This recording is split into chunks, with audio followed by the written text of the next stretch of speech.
nera bezala mu ngeri yange wasiteka kubali agambe olimba onda bana abamenyo muwendo onda bana sumbata abana asatu mwaba. Ensonga za maama yali abalira bba abaana 12 wabula omusajja n'akamutema nti alina abaana 35 zikyalanda. Oluvannyuma lwa maama ono okwongera okuleeta bwino ku nneeyisa ya bba ng'amulumiza nti ensonga z'abakyala zimumaliramu ddala era ng'omuntu eyamera ebbeere teyeetaagira ddala nve ku lusegere.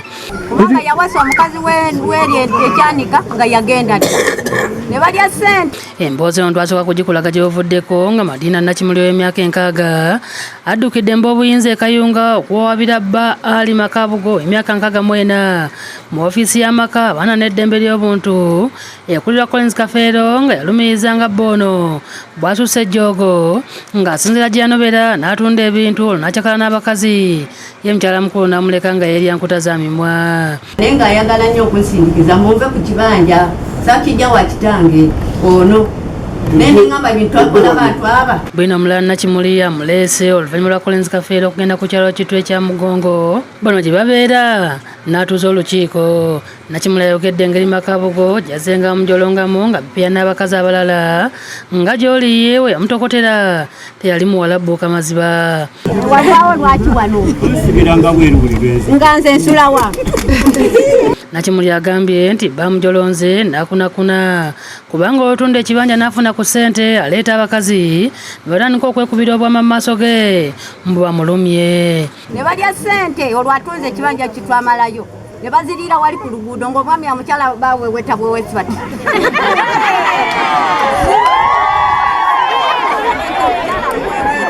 Makabugo asobedde olukiiko bw'ategeeza nga bw'ayagala ennyo Nakimuli nga n'olwaleero luno mwetegefu okudda awaka. bw'obanga okkiriza nkomewo n'olwaleero yala mangu. Nakimuli aweza obutasonyiwa bba ku byazzenga amukola n'amusaba amugabanyize ku by'obugagga ebisigaddewo awute ku masavu.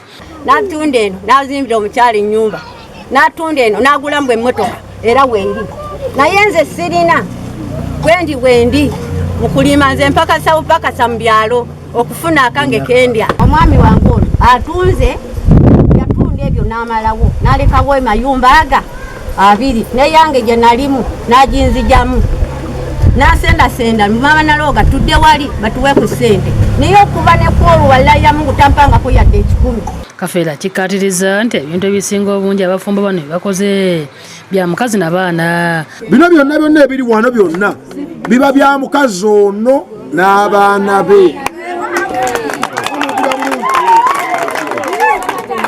Mpulira bannaye byenjogera tteeka soogera bikwate. Alagidde nti ennyumba z'abapangisa Makabugo ne mukazi we basoloozi kyenkanyi era n'abo abaagula ku bibanja ng'omukazi takkiriza baagula mpewo. Ebintu okubitunda nga mukazi wo tamanyi ogwo musango gwa gavumenti nga mukazi wo takola ki ataddeko omukono. Sawulo w'okulira yakusakidde eggulire no ku Lwabukedde TV.